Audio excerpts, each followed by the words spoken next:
Seahawks 26, Jets 21. Seahawks move to 7-5, still sole possession of first place in the NFC West. Jets fall to 3-9, and they just discovered different ways of winning. I mean, losing. Yeah. I feel like this game, I said this on the instant reaction show last night, I think this game just highlighted the fragility of this team right now, that things were going well. I mean, they were coming off a bye, right? Yes. It was like they had not figured it out, but this was the best performance the Jets had had maybe all season long for a while, right? Things were going well. They were moving the ball. Rodgers was out there leading by example. He's throwing a block on a reverse to receivers that hadn't been used that much. And it's like, okay, we've been talking about his leadership, right? And is he actually doing a good job of leading this team? That was leadership. It was leading by example. You can argue it was a stupid example because a 40-year-old quarterback probably shouldn't be lead blocking. But he's out there. He's doing it, right? And everything's going well. The Jets are up big.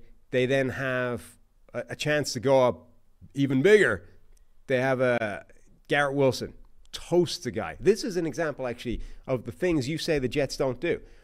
It looks, ostensibly, if you're just going to zoom in enough, like just a one-on-one double move from Garrett Wilson. But it's actually, they faked an exchange, like a crossing pattern of the receivers. They had one well-designed pass play. Exactly. One well-designed concept in the red zone where they faked an exchange release, and they actually didn't do it. It confused the defensive backs, and Garrett Wilson is wide open one-on-one or on the outside. Rodgers misses him. I think blamed the wind for that play. People were saying that. I didn't hear that myself. Either way, he didn't make. Who blamed the wind? Rodgers. This is I think that's a real thing. The TV, the way you hear all the time, like the TV you don't understand how rainy it is right now. Like the TV is not showing the magnitude of the rain. TV doesn't show the wind either. Like the ball will move a lot in serious wind. I don't know whether or not that happened in this play. I will, however, say that if you're watching from a couch, you basically don't see the wind at all, and yet it will move the ball significantly if it catches it. I mean, I would take it a step further, and I've said this before. Baseball has ballpark factors, easier to hit in this place versus that place, and that's a lot of because of the shape of the stadium, but also how the ball carries. I do believe there might be something to the reason why the Bears have such futile passing records historically. Yeah, it's just the windy city. It's difficult to throw in Chicago, in Cleveland, perhaps in MetLife. Perhaps Eli Manning was better than we thought. Like his stats should have been better because I don't know. There is something to that. Now that doesn't mean maybe Green Bay is actually not bad to throw in. I don't know because you'll never really get to the bottom of it because there's confounding factors. Like Green Bay's had Brett Favre and Aaron Rodgers, right, for the big chunk of time. Yeah. Is it easy to throw in New England because Tom Brady was there, or is it actually difficult and Tom Brady overcame it? I don't know, but I do believe all that stuff is a factor. And there's a chance that throwing in that stadium. Agreed. Like, I don't want to labor the point on this play because I don't think it really matters. But I just did. Yeah. It's a fair point to make, even if it wasn't necessarily the reason that this throw fell incomplete. Like, wind is a thing, right? So everyone out there dismissing it as, it's ridiculous he blamed the wind. Like, if the wind caught it and the wind could easily be the reason this throw was missed. Whether or not it was. That's supposed to be the home field advantage, though. It was knowing those things. Whether or not the wind actually took this ball, the point is they missed the throw. Instead of going up 28-7, the very next play, Rodgers throws a pick six to Leonard Williams, the defensive tackle, and suddenly we have a 14-point swing in Seattle's favor versus the Jets. And from that point on, it was like everything that had gone well just crumbled. Like the whole thing fell apart, and the Jets just no longer believe that things were fixed. It's like, it's happening again. We're dead and buried. Here goes the season. You know what I mean? That's how fragile the Jets were, is that it looked like they had it fixed, and then boom, two plays. One play and then followed up by another play, and it's all gone. The thing is, what the Jets had fixed, though, Seattle turning the ball over early on. 2 fumbles, including a kickoff, right? So cartoon special teams. Like yes. Laviska Shenault on consecutive kick returns had what looked like a joke of a muff/fumble where it was like, woo, It looked like the holy roller play, where they're deliberately spooning along the ground, except he was just trying to get hold of it. He did it consecutively, lost one of them.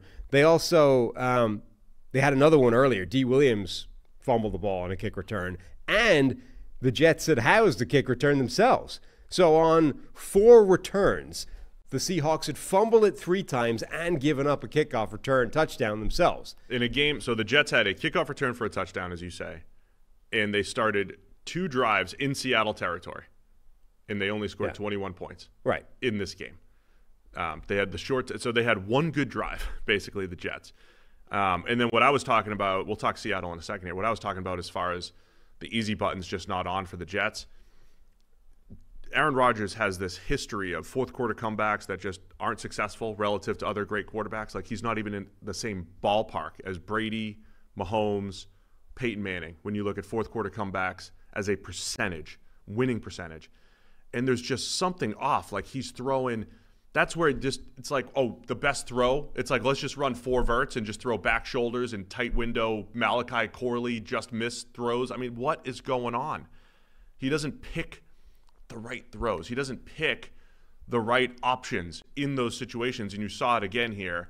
And then I also want to credit Seattle because, man, I think the majority of their secondary played really well in this game. Well, so the play where he missed the touchdown to Garrett Wilson, I think, was an example of, look, they did actually dial up they schemed somebody open. Now, the guy got open, but they also schemed it open. That was a good play call, play design, route concept, in addition to good receiver who can run routes, and that's how you get 7 yards of separation in the end zone in, close up to the line of scrimmage. That's an offense working the way it's supposed to, right? Scheme and talented playmaker working in concert equals ton of separation. However, you then get the classic Jets play that's been the case all season long, where it's like 4th and 2, let's take a one-on-one shot to Devontae Adams 20 yards down the field. It's like, it got there, but and Adams sort of made the catch, but it then came. But that's the point. It's a good throw, but it's a low percentage, so he doesn't finish it. Then there's Malachi Corley up the sideline. It's a just miss because he's shorter than Adams, right? I mean, it's like everything is a low percentage when they need chunk plays. Yeah. Except the one play that they schemed up this season that they missed that you highlighted. That's what I'm saying. It's like you had one time where it worked well, but then they're still relying too many times on it's 4th down, let's take a low percentage play that's going to require something special to work out, and it didn't. So, I mean, look, Seattle hung tough. They are playing, I keep using the word fearless for Geno. I mean, his ability to bounce back from disappointment, I think, is just outstanding.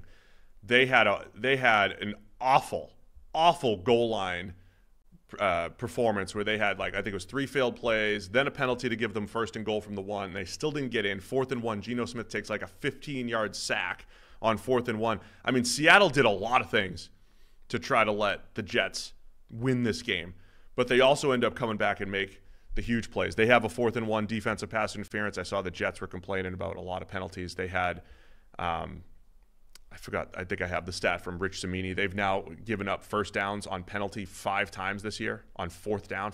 That's including roughing kickers and various things like that. That's like, best in the NFL, worst in the NFL since 2000. But there's another 4th and 1 where there's a horse collar on the Jets. But there's a 4th and 6 where Geno Smith rolls out, hits Jackson Smith and Jigba down the field. I mean, Geno did make some big plays in here. And the Jets also set a record by losing to 2 of their former quarterbacks this year now, in Sam Darnold and Geno Smith.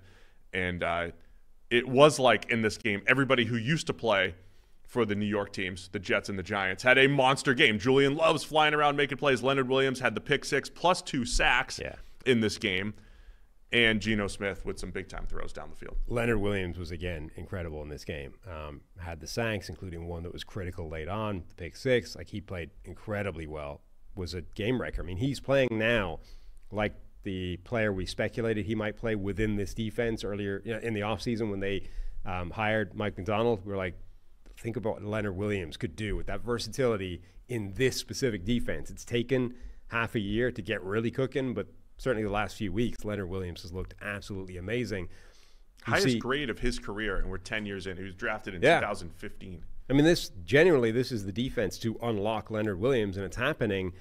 Did you see Geno Smith's social media post? I did.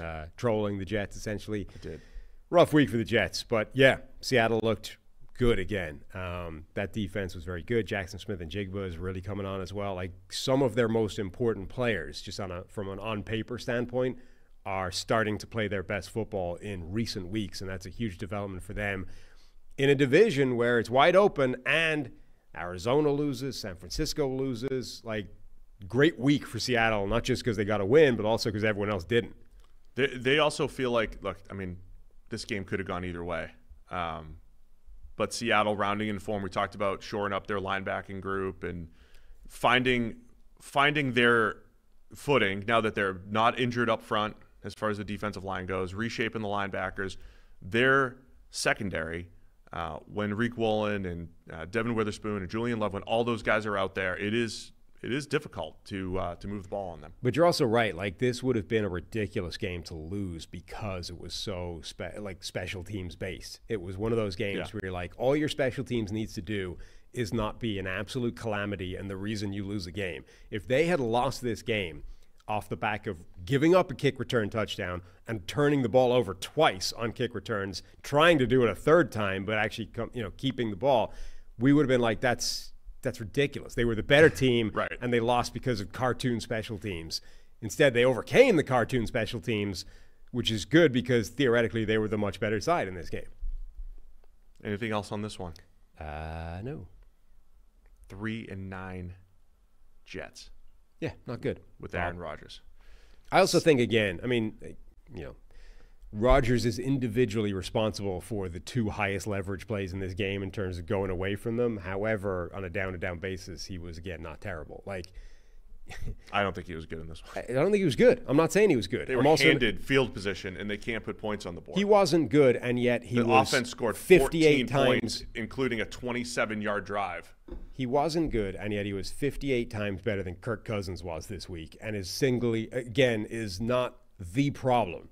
Was he a problem in this game? Yes, because he should have scored a touchdown, shouldn't have thrown a pick six. Kirk Cousins' offense scored one fewer point than Rodgers. Right, but Rodgers was significantly better, and that's the problem, is that overall things are not going well for the Jets. But because Rodgers is Rodgers, and he talks like an idiot, and he tends to throw other people under the bus sometimes, he gets all of the blame. And he's not individually responsible for every bad thing that happens. He has been an upgrade at quarterback for the Jets, even if the stats are the same as Zach Wilson.